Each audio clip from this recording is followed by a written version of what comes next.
Podcast Bíblia Aberta, do site www.bibliaaberta.com.br. O podcast que mantém a Bíblia aberta para todos os assuntos.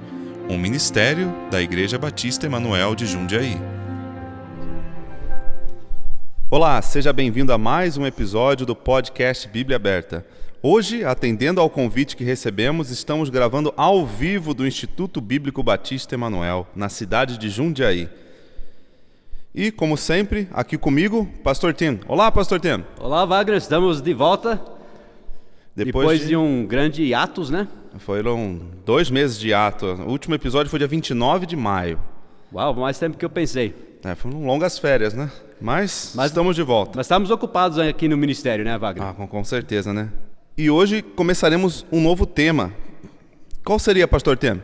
O tema agora é a melhor Bíblia na língua portuguesa. Certo, mas não são todas as Bíblias iguais? Existe uma versão diferente da outra? Como que a gente pode explicar isso?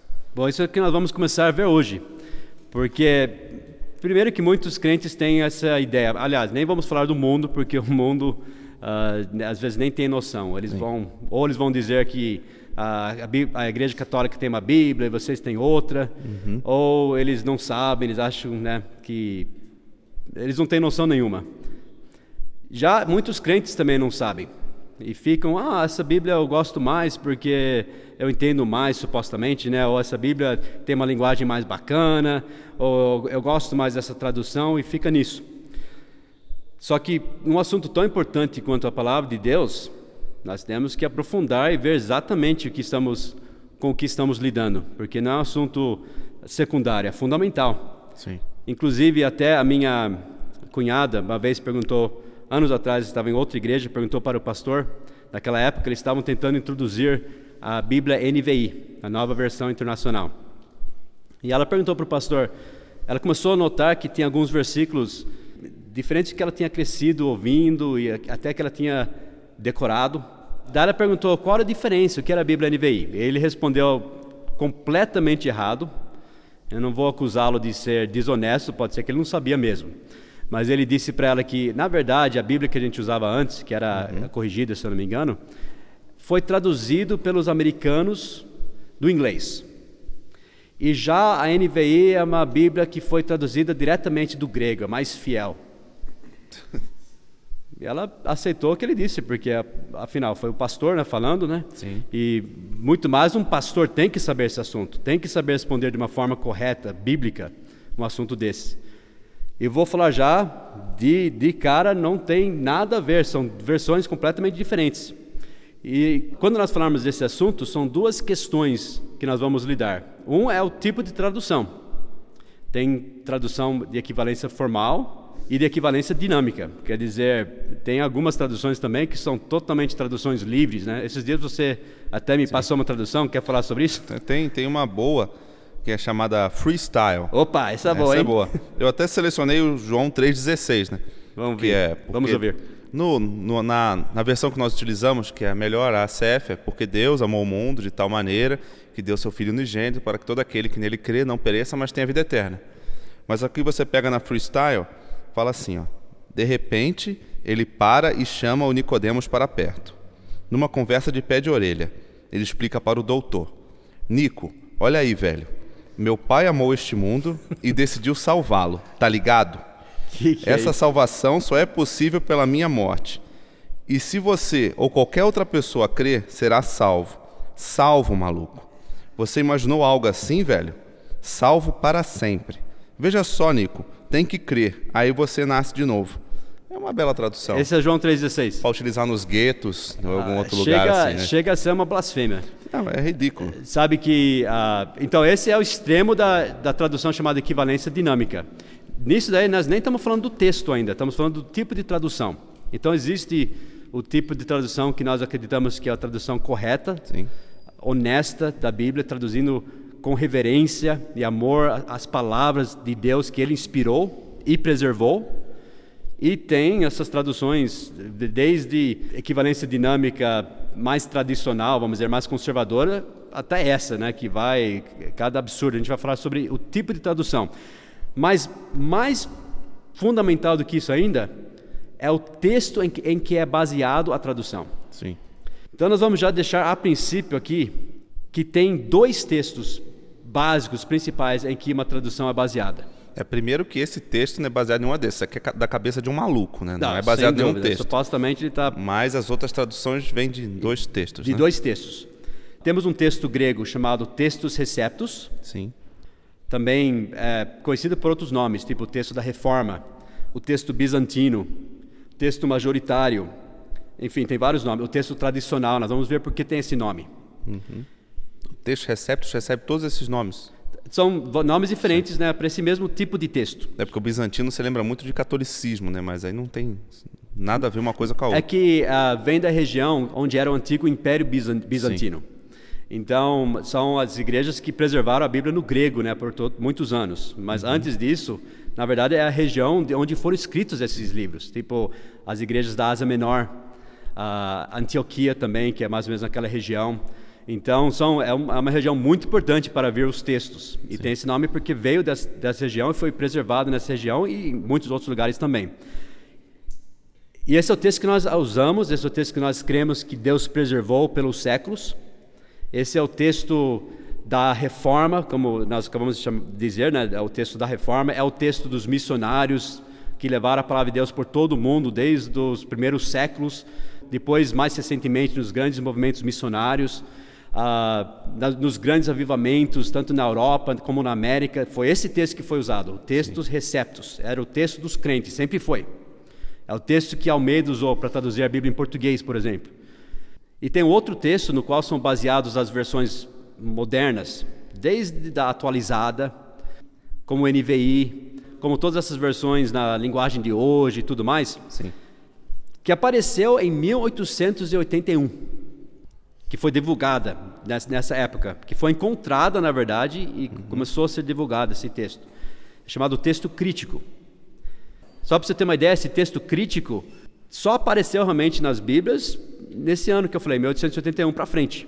Mas ele não é considerado os melhores manuscritos, o mais antigo? Então, isso que os críticos textuais modernos da linha liberal dizem. Nós vamos investigar isso. Eles vêm principalmente de 2 manuscritos que eles acharam muito antigos. E nós cremos que eram muito antigos e preservados lá no monasterio, justamente porque não eram usados. A gente vai explicar sobre isso, como que os textos foram espalhando e tudo mais. Nós cremos que o texto crítico é um texto corrompido. Sim. É um texto que veio de um lugar chamado... Aliás, um dos nomes do texto crítico é o texto alexandrino, porque veio justamente, e isso não somos nós que estamos dizendo, até os críticos mais na linha liberal, eles chamam de texto alexandrino, eles sabem que predomina ou veio daquela região, justamente de Alexandria, no Egito. Então, nós vamos ver mais para frente que era um lugar de terrível corrupção teológica, de heresias, e todo tipo de heresia que você pode imaginar, historicamente, na igreja, tinha lá em Alexandria. Era terrível, era um berço de heresias. E Deus do Egito, então Deus preservou por 1.500 anos, aliás, Deus escondeu a Bíblia por 1.500 anos lá no deserto, lá do Sinai. A gente vai ver o texto sináutico e um outro texto lá no Vaticano, na Biblioteca Vaticano. Deve ser muito bom, né? Maravilhoso, né? A Biblioteca boa. Vaticano é super cristão, né? Tem o papo humilde agora, né? E não era usado, estava guardado lá num baú por 1.500 anos. Daí, de repente, encontraram a Bíblia, encontraram o verdadeiro texto. Deus guardou o melhor para o final. Para o final, quer dizer, beleza. Todos esses anos, todos esses missionários e os crentes que levaram a palavra de Deus por todo o mundo e todos esses que lutaram contra a Igreja Católica na época da Reforma e tudo. Então, esse era um texto, eles dizem hoje que era um texto inflado, eles não têm prova disso, a gente vai falar disso. É totalmente teoria deles. Eles dizem que o texto Receptus é um texto inflado no sentido de ter mais coisas que esse texto... um texto que supostamente alguém deixou mais ortodoxo ou acrescentou algumas coisas numa certa época. Por isso que em Marcos, até o nosso texto Receptus, tem mais, o final é diferente do que é do texto alexandrino, né? Que corta no meio lá. Então eles estão, exato, a gente vai ver isso, mas eles estão falando que então todos esses anos Deus sumiu a palavra de Deus. Quer dizer, teve um texto meio corrompido todos esses anos e agora eles acharam esse texto. Aonde? No Egito. Pô, Deus sendo Deus não conseguiu preservar a palavra dele então por um tempão. No Egito. De todos os lugares, né? A gente vai falar disso também. Na Bíblia, a gente jamais vê alguma coisa boa vindo do Egito. É verdade. Justamente agora, Deus vai trazer a pura palavra do Egito. E não é pura. Esses 2 textos que eu mencionei, o Vaticanos e os Sináuticos, a gente vai falar deles mais, eles são cheios de rasuras, eles não concordam entre si. Mas qual que é o de Alexandria? É o Vaticanos ou os Sináticos? Não, esse tipo de texto é chamado texto alexandrino. Os dois? Os dois. Tá. E tem alguns outros também, poucos, é minoria mesmo. Os da linha do texto bizantino, o texto, todos que eu falei, né, o texto Seceptus, são a grande maioria, mais que 95% de todos os textos no grego. A gente vai falar das versões, das traduções também. Porque justamente era o texto que foi levado pelo mundo todo, era o texto usado pelos crentes. Então nós temos que analisar isso, nós temos que ter uma posição bíblica. Qual que é o texto correto? Qual que é o texto dos crentes verdadeiros? Qual que é o texto que Deus preservou? Agora isso é muito importante, hoje é só uma introdução, mas nós vamos falar da preservação da palavra de Deus. Como que Deus preservou a palavra dele? Porque quem defende o texto crítico, não crê na doutrina da preservação. Você não vai achar em nenhum dos escritos desses estudiosos da linha do texto crítico falando sobre a preservação da Bíblia, eles não creem nisso.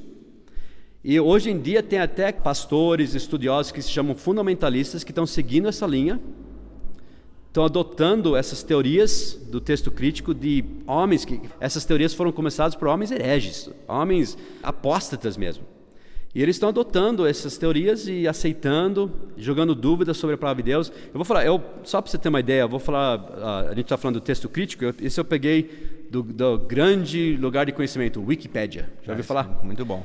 Daqui, só para você ter uma ideia, texto crítico é o texto do Novo Testamento conforme os procedimentos da crítica textual. A gente vai estudar, não hoje, né, mas vamos estudar quais são esses procedimentos. Eu te falo já, não são bíblicos. Sim.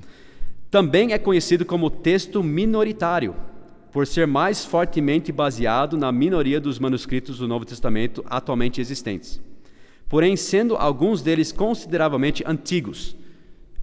Nós já falamos por quê, porque estavam lá escondidos no deserto. As Bíblias foram usadas, as Bíblias verdadeiras foram usadas, copiadas. Como a sua Bíblia? Quem aqui no Instituto já acabou usando uma Bíblia por tantos anos, ou você usou bastante uma Bíblia que teve que dar um fim naquela Bíblia e pegar outra? Quem já usou uma Bíblia? Vários aqui, a maioria. Pelo menos umas 200 mãos levantadas aqui. Eu estou contando 243. Mas era assim, as Bíblias verdadeiras eram usadas, eram copiadas e passadas para frente. Por isso que tem os mais antigos, isso não quer dizer que é o texto mais antigo, é só o papel que é mais antigo. Sim. A gente vai ver disso, não sei se está sendo claro ainda, mas a gente vai repetir, falar de várias maneiras, a gente vai explicar melhor isso. Eles falam os melhores textos, os textos mais antigos. Estão falando desses dois principalmente, e alguns outros dessa linha do texto alexandrino. Sim, eles são o papel antigo. Por quê? Porque ficou lá no deserto. Primeiro que essa região de Sinai, por exemplo, onde foi encontrado esse texto Sináuticos, né? Foi num monasteiro lá. A gente vai falar disso também. Acho que é Santa Catarina, se eu não me engano. Mas era um lugar bem humilde. Você vai ver aquele lugar esse, cheio tem uma sala cheia de caveiras, que eles veneravam, né, os mortos. É de heresia, terrível. Mas eu passei por isso recentemente até. Se você pega uma Bíblia minha que eu utilizo bastante, ela está toda arriscada. Hoje eu não utilizo tanto o papel em si, né?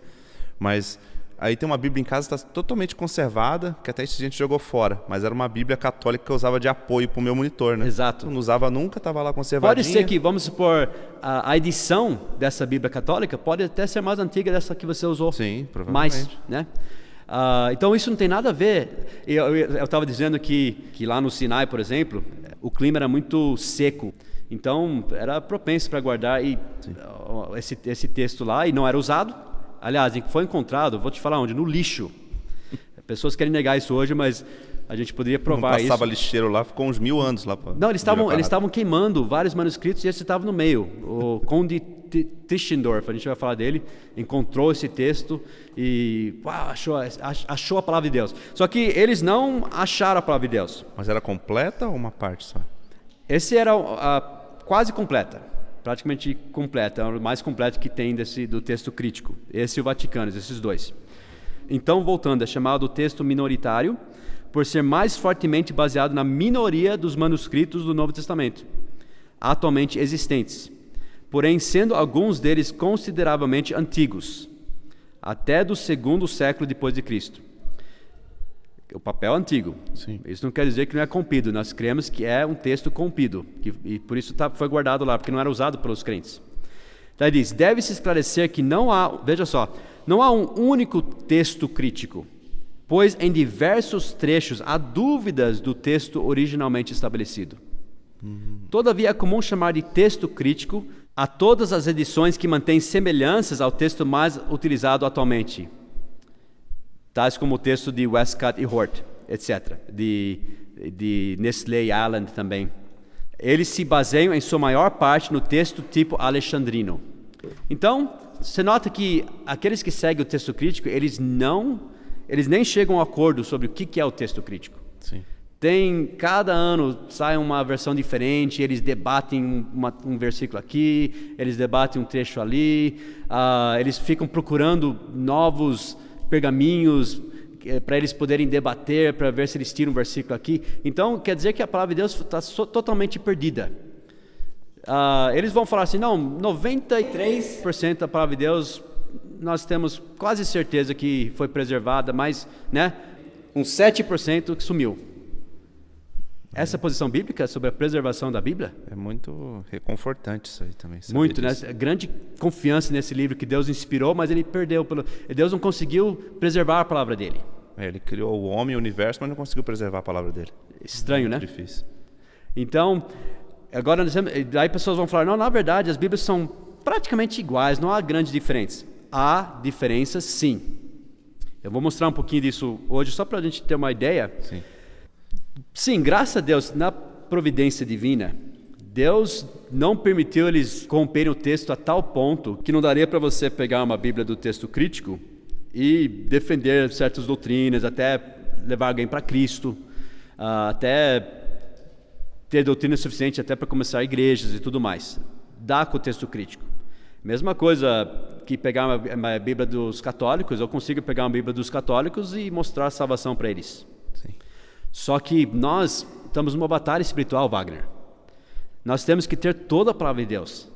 Cada versículo é importante. Até eu lembro quando nós estudamos sobre calvinismo, sim, recentemente, cada trecho, cada frase é importante. A gente não quer deixar nada. Nós não queremos entrar numa batalha com uma espada...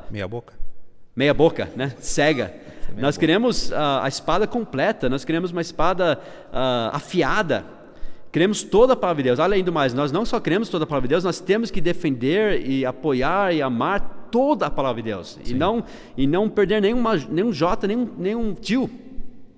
Mas quem não tem essa posição da preservação das Escrituras, quando vai falar sobre alguma coisa, utiliza o quê? 5, 6 Bíblias diferentes e escolhe o versículo que ele acha mais legal. Infelizmente, eu até conheço pastores, um pastor até que conhecido da família, ele vai pregar, ele abre 5 Bíblias lá no púlpito. Deve ser demorado o culto, hein? É meio demorado. E ele e fica comparando e falando desse trecho, ele acha que está falando aquilo. Primeiro que agora virou uma pregação self-service, né? Você pode escolher agora, esse versículo eu gosto mais do que fala aqui, eu gosto mais do jeito aqui. Então, cadê a autoridade final, né? Sim. E segundo, ele falou de uma tal maneira que uma pessoa da igreja dele disse para mim, uma pessoa já de idade já, e disse que, olha, a Bíblia é muito difícil interpretar, tem que estudar muito. E essa pessoa é uma pessoa que já está servindo a Cristo há muitos anos, já conhece a palavra de Deus, mas esse pastor conseguiu passar uma erudição tal que ele acha que agora é difícil você conhecer a palavra de Deus, conhecer a vontade de Deus, tem que ter grandes estudiosos para conseguir fazer isso. Ao contrário, alguém que anda com Cristo, uma pessoa que mal lê, mas que por anos está lendo a palavra de Deus, pode ter um conhecimento e sabedoria maior do que esses eruditos aí. Mas é isso que eles estão passando para as pessoas. Falta de confiança na palavra de Deus. Então, a gente já está entrando nos perigos disso. Sim. Né? Primeiramente, a grande dúvida que joga sobre a palavra de Deus. Eu lembro quando eu era jovem e eu comecei a ver algumas coisas sobre esse texto crítico, eu não sabia muito bem esse assunto ainda, e eu li alguns comentários bíblicos e eles diziam: esse versículo, essa frase não está nos melhores manuscritos. Sabe o que eu fazia? Eu rabiscava da minha Bíblia. Eu tenho uma Bíblia, acho que eu tinha uns 14, 15 anos, com versículos rabiscados. Eu pensei, se não está nos melhores manuscritos, eu quero o melhor. Sim. Mas mal sabia eu que estava falando qual que eram os melhores manuscritos. O texto crítico. Especificamente os sináuticos e os vaticanos. Esses são os melhores textos. Não são. Esses são os textos corrompidos. Mas só porque é antigo. O papel, né? Sim. Então ele começa a jogar dúvida. O que Satanás fez? A primeira coisa que ele fez quando ele veio para tentar Eva?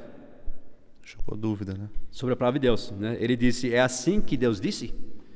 Então, mesmo você fala assim, olha, mas tem as doutrinas aqui, e é mais ou menos igual, mas e a dúvida? Você fala, mas esse versículo é para estar aí mesmo? E esse versículo aqui, será que é de outro jeito? Já joga uma dúvida, é assim que Deus disse? Então, isso é terrível. E outra coisa, nós estamos falando da palavra de Deus. Jesus disse, por exemplo, que até que a terra e o céu passassem, nem um jota, nem um tio jamais se passará da lei. Sabe o que é um jota e um tio? São as menores letras do alfabeto Isso, grego, né? seria como um pingo no i, uma grego vírgula. Ou aramaico? Desculpa, no hebraico. No hebraico, nesse né? caso. Jesus estava falando sobre o Velho Testamento.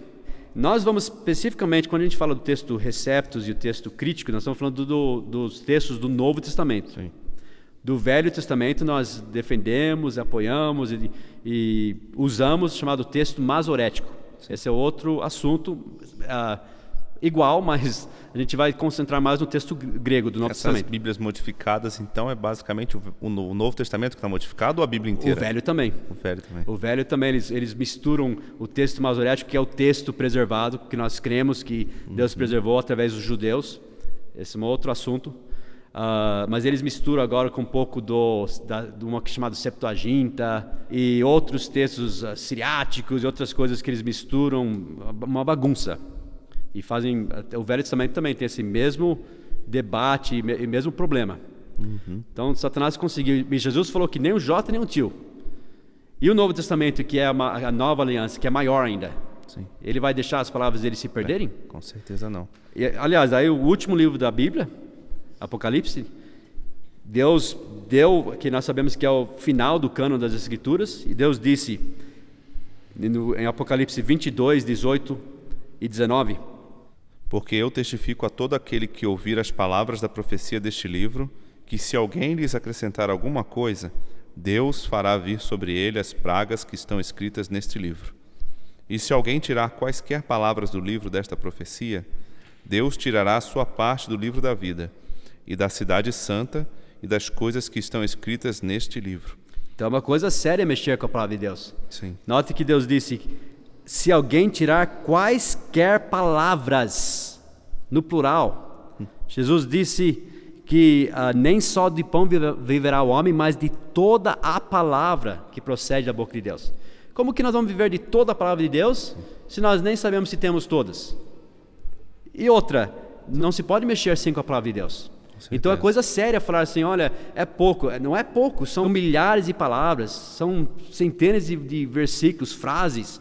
É o equivalente, a gente vai falar em outras semanas, mas é o equivalente a você tirar o livro de 1 e 2 Pedro da Bíblia. O que eles mexeram. O que eles mexeram. Só que eles mexeram, não é só tipo 1 e 2 Pedro, mexeram com frases importantes. Basicamente eles mexem retirando, né? Mexem retirando. Sim. E é muito mais fácil mexer com a palavra de Deus retirando que acrescentando. Porque até quando eles querem falar sobre uma teoria que eles têm, que supostamente foi inflado, né? A Bíblia, eles não têm prova disso, é só uma teoria mesmo, a gente vai falar disso. Seria muito. Eles falam que os crentes ortodoxos, aqueles que amavam a Deus, aqueles que estavam defendendo pura doutrina, fizeram isso. Você pode imaginar um crente ortodoxo que realmente ama a Deus, um servo de Deus, acrescentando a palavra de Deus? Não, com certeza Nunca. não. E outra, seria muito mais difícil acrescentar do que cortar. Por quê? Porque pessoas vão notar na hora que você acrescentou alguma coisa. Agora, tirar uma frase aqui, é mais sutil. É verdade. E foi isso que eles fizeram. Em muitos lugares, a gente vai e mexeram também com algumas palavras, a gente vai mostrar isso. Mas a gente tem algum exemplo para dar aqui? Porque já está dando o nosso tempo, né? Tem. Você acha que talvez a gente deva deixar isso para a semana que vem? Dar os exemplos? É. Acho que pelo menos um, né? Para te molhar o apetite dos ouvintes, né? Ok, a gente vai dar então um exemplo, mas aí a gente vai deixar só para abrir o apetite, mas a semana que vem a gente vai ver vários versículos. Sim.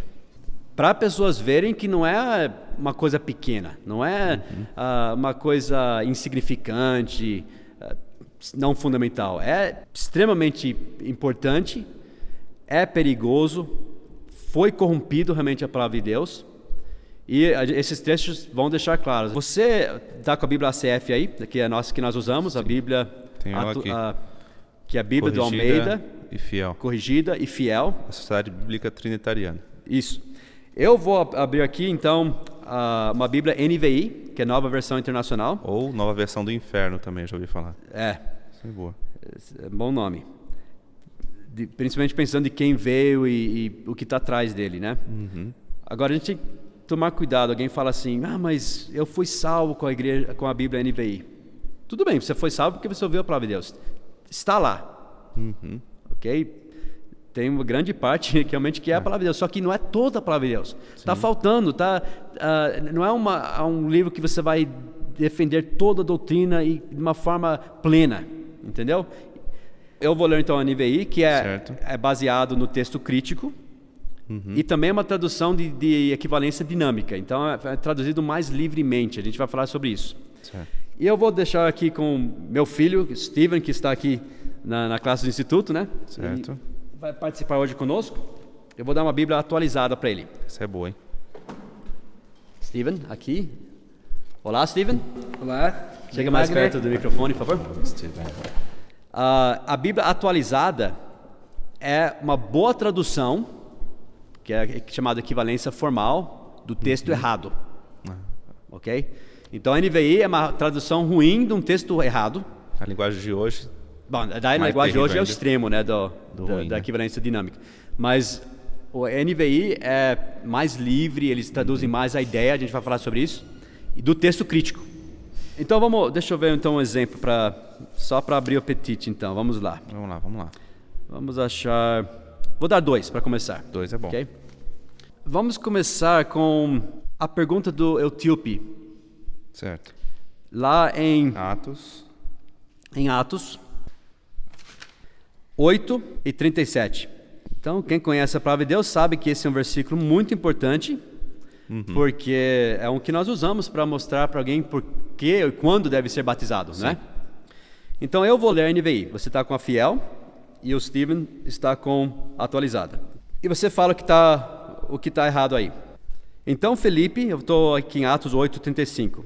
O eunuco perguntou a Felipe, diga-me, por favor, de quem o profeta está falando, de si próprio ou de outro? Então Felipe, começando com aquela passagem da Escritura, anunciou-lhe as boas novas de Jesus. Prosseguindo pela estrada, chegaram a um lugar onde havia água. O eunuco disse, olhe, aqui há água, que me impede de ser batizado? Assim deu ordem para parar a carruagem. Então Felipe e o eunuco desceram a água e Felipe o batizou. Tá igual o seu? Tá tudo bem aí? O versículo 37 não tem, né? Exato. Você pulou direto para o 38. E o que é o versículo 37?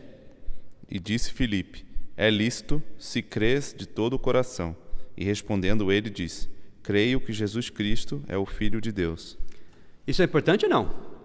É importante. O Etíope jogou uma pergunta e ficou sem resposta. O Etíope perguntou, que me impede de ser batizado? Ficou sem resposta.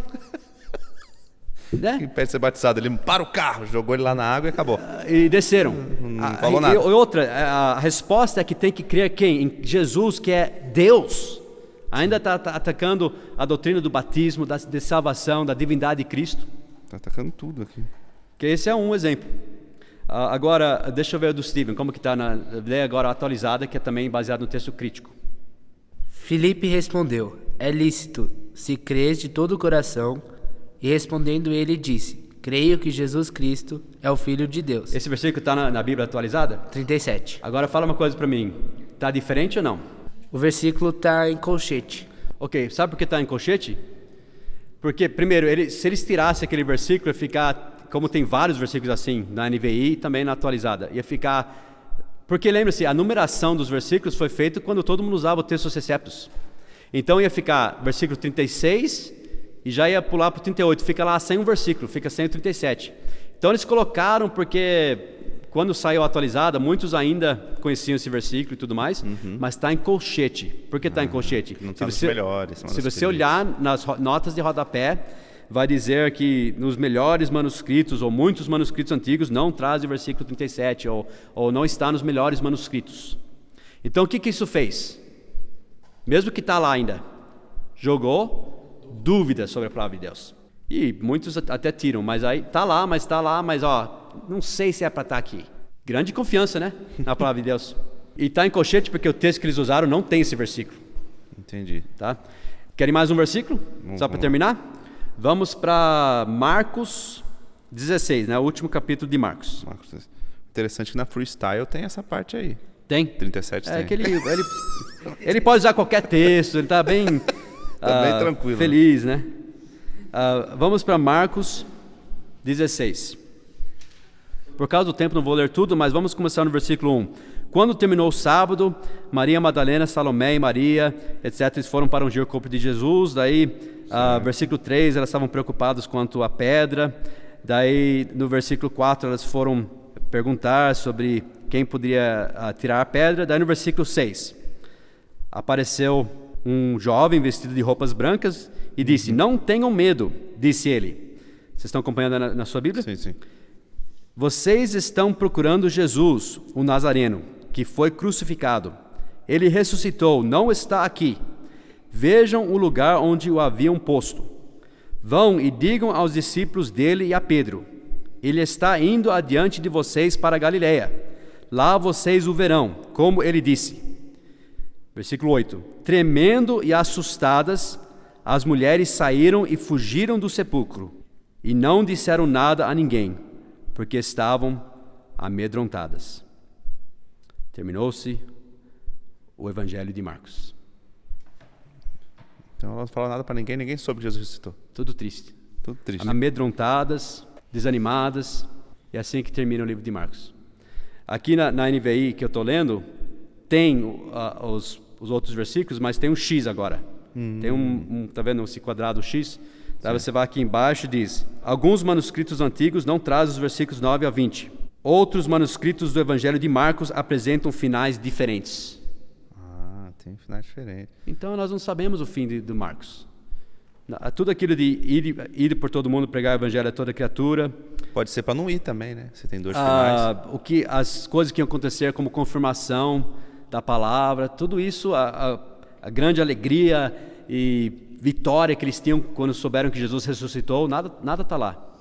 Perdeu. Quer dizer, aqui jogou dúvida. Se você está lendo isso, se você aceita, se você engole essa doutrina falsa, né, da crítica textual, você vai falar: bom, eu não sei realmente. Aliás, nem sei quem escreveu Marcos. Né? Tem a crítica, alta crítica e baixa crítica. A baixa crítica está falando de textos. A alta crítica está falando de quem escreveu, ou o estilo da pessoa, e etc, etc. Então, nós nem sabemos. Pode ser que outra pessoa escreveu esse fim de Marcos e ficou por isso mesmo. Você quer uma Bíblia assim? Não é muito boa, né? Mas o que é interessante, Wagner, é que, e nossos ouvintes aqui, né? É que os sináuticos, se eu não me engano, se você olhar os sináuticos no finalzinho, é escrito em colunas, né? E eles deixam o espaço certinho para o final de Marcos lá. Quer dizer, quem copiou aquele texto sabia que tinha aquele final. Estava meio cansado e no outro dia morreu. Ele estava usando um texto compido, mas ele sabia que estava faltando aquele final, é óbvio. Mas eles jogam dúvidas sobre isso. É a palavra de Deus, que Deus preservou. É exatamente como está na nossa Bíblia. Sim. Eu tenho plena confiança nisso. Eu também. Agora, e a resposta disso? Como que nós vamos decidir, então, qual texto usar? Só tem uma resposta. Nós vamos ter que basear a nossa posição no que a Bíblia diz. Sim. Nós temos que ter uma posição de fé. A Bíblia diz que sem fé é impossível agradar a Deus. A Bíblia diz que o que não é de fé, né, em Romanos, é pecado. Então nós temos que, obviamente, basear nossa posição sobre a preservação das Escrituras no que a Bíblia diz. Lembra, a gente falou recentemente que sem a Bíblia você não pode saber nada. E nem esse assunto é praticamente igual, aliás, não é praticamente, é totalmente igual aos cientistas, né, esses falsos cientistas hoje. A Bíblia diz a falsa chamada ciência, hoje em dia, que falam que existiu evolução, eles ensinam isso como se fosse fato. Nós que conhecemos a palavra de Deus sabemos que é uma mentira. São falsas teorias, baseadas em simplesmente negação da palavra de Deus. E daí eles começam a inventar teorias e coisas que vêm da cabeça deles. Eles são zombadores, né, que nos últimos dias virão escarnecedores, dizendo, todas as coisas continuam desde o começo da criação. Eles inventam essas coisas, porque eles rejeitam a Deus, rejeitam a palavra de Deus. Mesma coisa com essas teorias que a gente vai ver sobre crítica textual, são teorias baseadas na incredulidade deles, na palavra de Deus, na preservação da palavra de Deus. Nós cremos que esse livro é de Deus, cremos que a palavra de Deus foi inspirada por Deus e preservada por Deus. E essa é a introdução do nosso assunto. Amém. Bom, muito obrigado, pastor Tino, por esse assunto aqui. Termina no nosso primeiro episódio desse novo tema, né? E o nosso 30º episódio do podcast, né? Você, ouvinte, que tem alguma dúvida, pode mandar um e-mail para contato@bibliaaberta.com.br. Bom, é isso. Muito obrigado, pastor Tino, e até a próxima semana. Obrigado, nossos queridos alunos, né, do Instituto que estavam aqui hoje. Até a semana que vem. Tchau, tchau. Até semana que vem, pastor. Tchau.